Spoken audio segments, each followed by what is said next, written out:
And I've been asked to reflect a bit on governance and the crisis of politics. And I must admit, it is not an easy topic. I forgot my watch.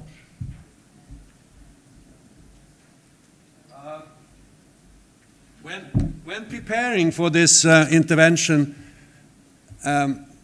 it was a few days before the US election. And all the polls showed that Hillary Clinton would win. But my take on the US then was that politics is broke. And the election of Trump doesn't change that. Before looking at the more general aspects of governance, let me just make 2 points with regard to the US election. And one is that Hillary apparently won the vote among the public. She had slightly more votes than Trump, yet he got more electoral votes. So one obvious change that should be considered is to abolish or to change the system of the electoral college. It seems to be totally outdated. Another comment is that only 51% of the population voted, meaning that when Mr. Trump takes over in January, he has slightly more than 25% of the public with him or behind him. The rest either didn't vote or voted for Mrs. Clinton. A challenge for governance, really.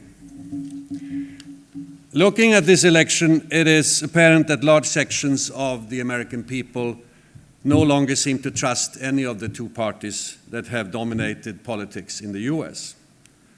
The reasons are plentiful and complex. Let me summarize them. Nationalism and identity seems to be one. There is a widespread feeling among many people that the US is losing its leadership role in the world, both in terms of political influence, military might, and the economy. And Mr. Trump has skillfully addressed such feelings by his slogan, "Make America Great Again." People want their country back and to make it great again. And in this scenario, perhaps Trump is like Benito Mussolini restoring the Roman Empire. Xenophobia, racism, as well as misogyny have been part of the picture.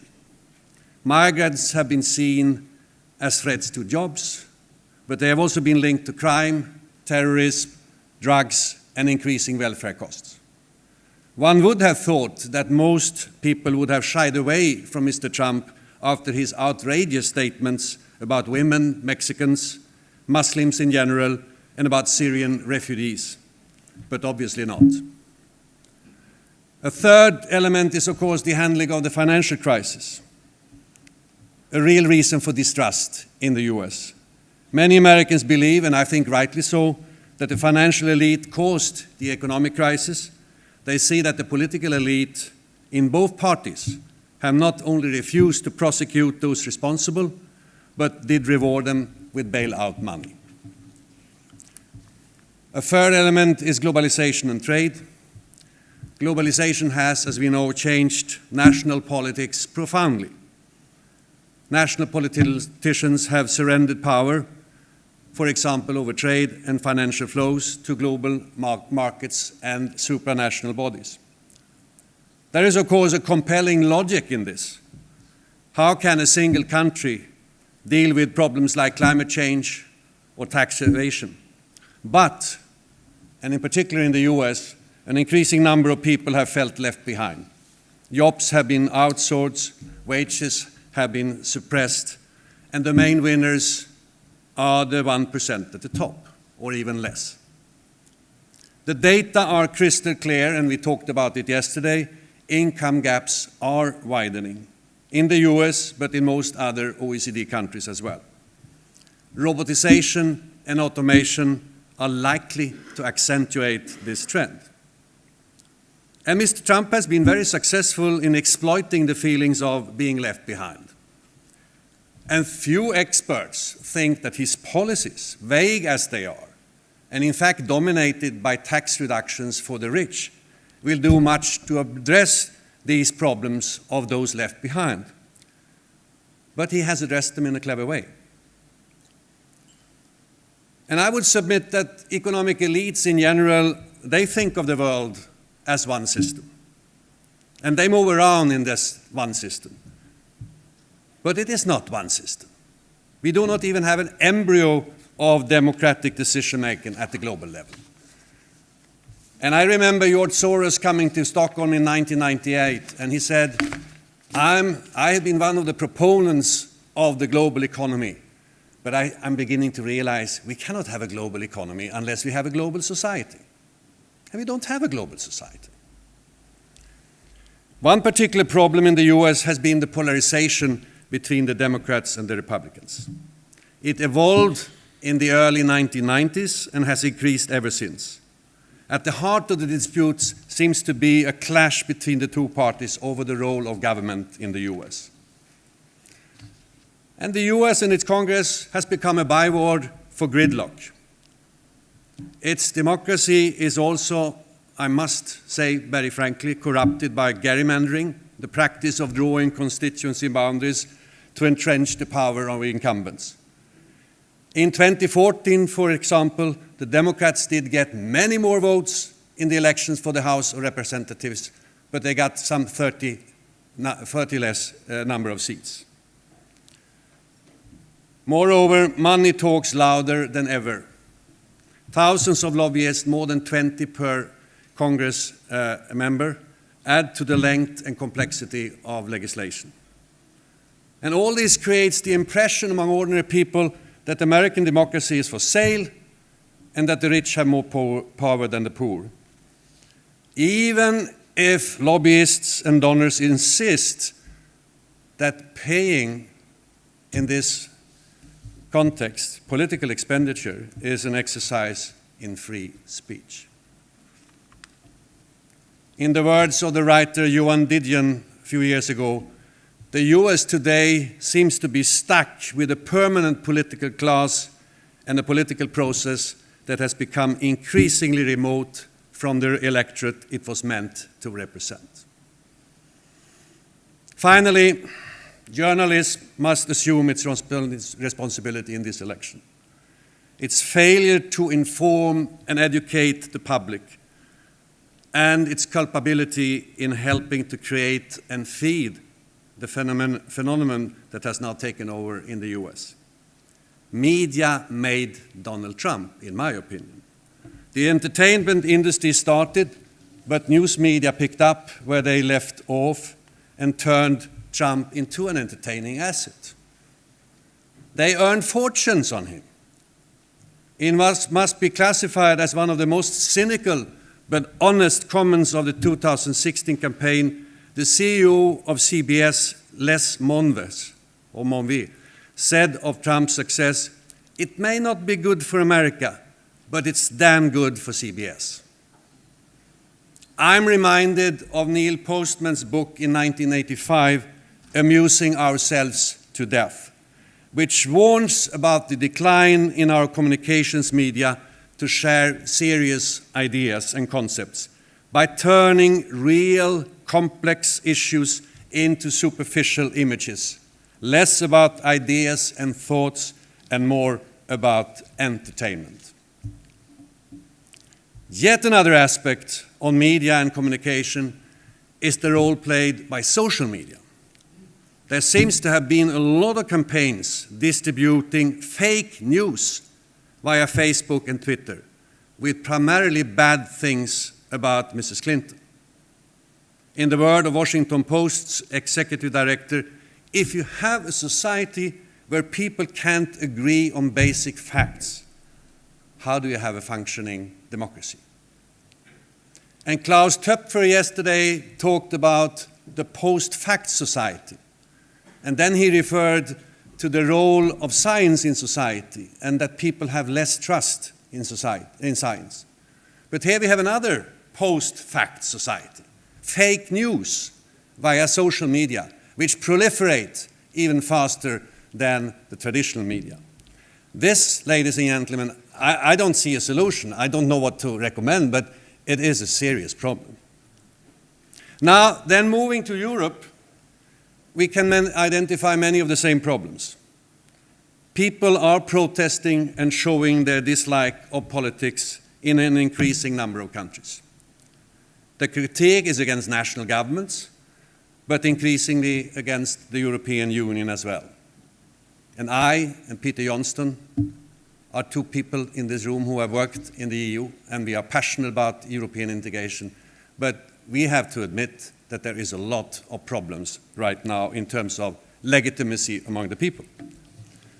Those primarily gaining in this situation are nationalistic parties like the UKIP in the UK, the National Front, Geert Wilders in the Netherlands, the Law and Justice Party in Poland, and Fidesz in Hungary.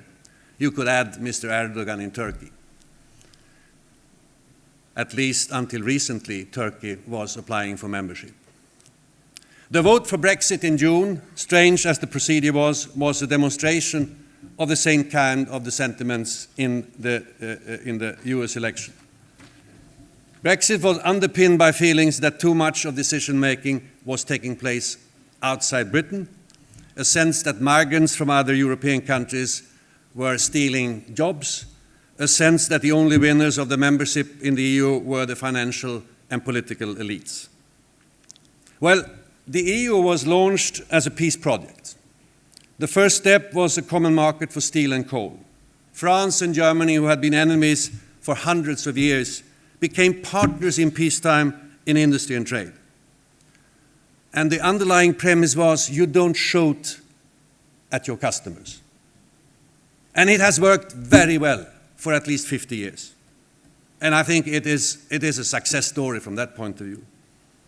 The enlargement in 2004, when 10 new member states, most of them formerly in the communist bloc, were adopted, was a highlight and a major achievement.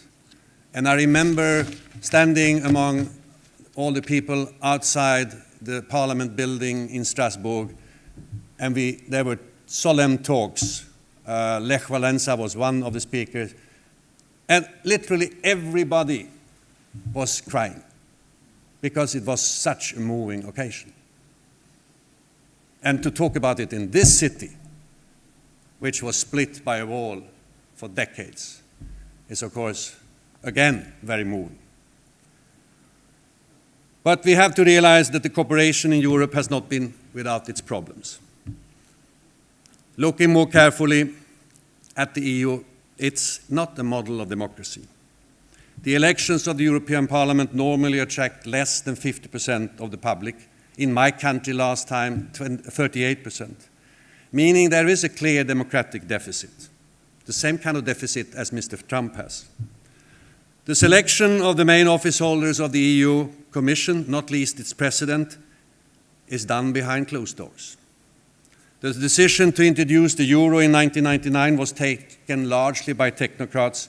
Only two countries, Denmark and Sweden, voted among the public, and both said no. Efforts to win popular approval for the Lisbon Treaty, which consolidated power in Brussels, were abandoned when people started voting the wrong way, the Netherlands and France. And during the darkest days of the euro crisis, in my opinion, the euro elite forced Italy and Greece to replace democratically elected leaders with technocrats. And the way the EU has treated Greece ever since the crisis in the country began is, in my opinion, truly, truly tragic, or awful, I would say. The social implications, and I recently visited Athens, have been devastating. We could have solved that in a totally different way. Right now, partly as a consequence of Brexit, but not only, there is increasing criticism about the handling of the euro and about migration. The financial crisis exposed structural flaws in the European Union itself. The euro imposed a common monetary policy and a fixed exchange rate, but without fiscal integration among countries. And this has hampered Europe's response to the economic crisis and caused serious drops in employment. There is intense dialogue among member states what the next phase of cooperation should be, moving towards increased cooperation, including fiscal integration, or at the other extreme, giving back some authority to member states in some policy areas. We have talked in this conference yesterday about the need for a new narrative for development in general. If there is one place where we need a new narrative, it is Europe. For the young generation, this peace project is not sufficiently concrete and meaningful, I'm sorry to say. Political parties have one essential function in democracies: to link society to the state and to articulate social demands that can be turned into state policies. Here is where we have serious problems today. In the US, in Europe, but in other parts of the world as well. I'm restricting myself to countries with democratic systems. Even those lucky enough to live in mature democracies, which work pretty well, like Jürgen and myself, we are blessed to live in Scandinavia. We need to pay close attention to the architecture of our political systems as well. The combination of globalization, the digital revolution, and the problems of overshoot has made some of democracy's most cherished institutions look outdated. Established democracies need to update and renew their political systems and rethink their constitutions. We no longer live in the industrial society. We live in a totally new economy, the digital economy. The logic is different, both in terms of employment, the way the economy will function, the business model, and so on and so forth. And to deal with overshoot, as Dennis and Jürgen have demonstrated, we need new institutions as well, and new economic policy frameworks. And as Minister Müller said, trade rules conflict with social and ecological objectives. I would add, the same goes for competition rules. Competition rules in the EU were decided upon and developed in the 1970s and 1980s, before we had a climate problem, before people were, apart from the Club of Rome, were concerned about overshoot. In this situation, to talk about competition, having the same rules for everybody, when we really want to incentivize climate-smart technologies, is a non-starter. It's a contradiction in terms. So here we need a lot of rethinking, and present-day institutions will not deal with this sufficiently well. In my opinion, very few Western democratic politicians demonstrate the kind of leadership we need. Instead, they spend a great deal of time and money with focus groups and pollsters trying to figure out what it is that people want them to do. I was a young politician in the 1970s. I do remember that the party I worked in, they had a research department. There is no research department today. There is a market department.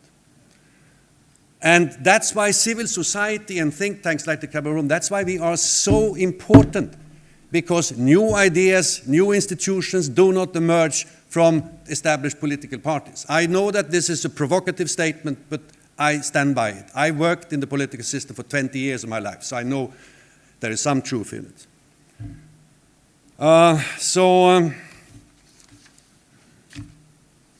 We have a problem with political parties. Membership is going down. And people don't really trust political parties. There is a lot of statistics, and I don't have time to go into the details here. A YouGov opinion poll of British voters before the election in June, 62% of those polled agreed that politicians tell lies all the time. Political scientists have analyzed the decreasing membership of political parties. And there are several hypotheses. One is the depoliticization hypothesis, that people are less interested in politics because of other interests taking over and because of dwelling into their private lives. That was the main thesis of Putnam's book some years ago about bowling alone. Another hypothesis, which I believe more in, the cognitive mobilization hypothesis, a complicated concept, says that people are better educated and are less interested in belonging to parties that tend to be more top-down than before and where the possibilities of influence are very limited. According to this theory, political parties must make more serious efforts to engage people, not least inviting people to influence policy making.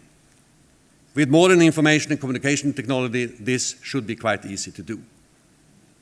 Now, before listing a few recommendations of what we could do, let me just say that I have been a politician myself. And I would attest that if I compare my experience from the political system with other working environments where I have worked, I still have to say that it is in politics that I have met the most engaged and committed people. So the reason politics doesn't work the way we want is more because of the system than the individuals. What could then be done?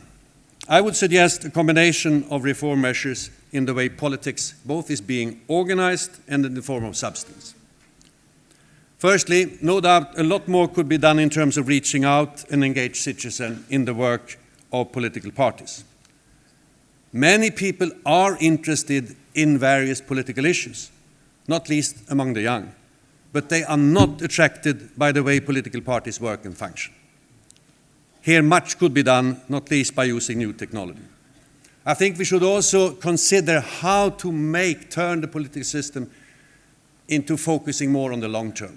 It is difficult in a market economy system that is so short term, but we should embark on such an analysis and discussion. By the way, we need to make the economy also more long term. One idea to consider would be to limit the number of times a legislator could be re-elected. Because as Jon Didion said, we have now developed a permanent political class. People become politicians at a very young age, and that they remain until they get retired. And I don't think that is a sound system. Thirdly, we should, of course, reduce the role of lobbying and big money in politics. And here, of course, the situation differs in different parts of the world. But I have been election observer for the European Union in various African countries, and I'm sorry to say, also in Africa, money plays a major role in politics. We need to develop a new narrative with a focus on people's well-being while respecting the planetary boundaries. Politics at European level must be more transparent and democratic.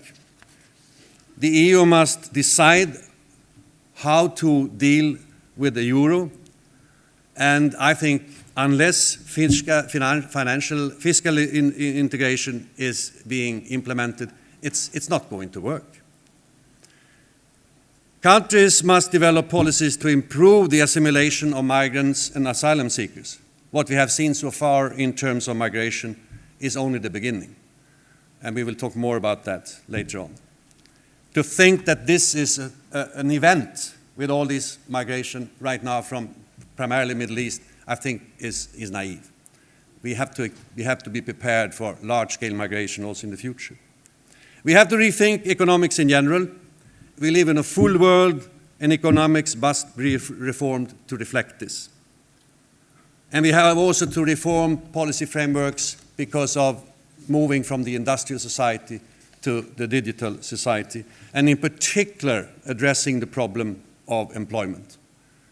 I think we have only there also seen the beginning.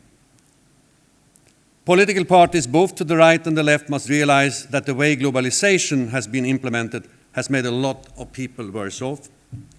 There are benefits of trade, but social and environmental concerns must be respected, and the idea of totally free financial market means a travesty of the trade principle introduced by Ricardo.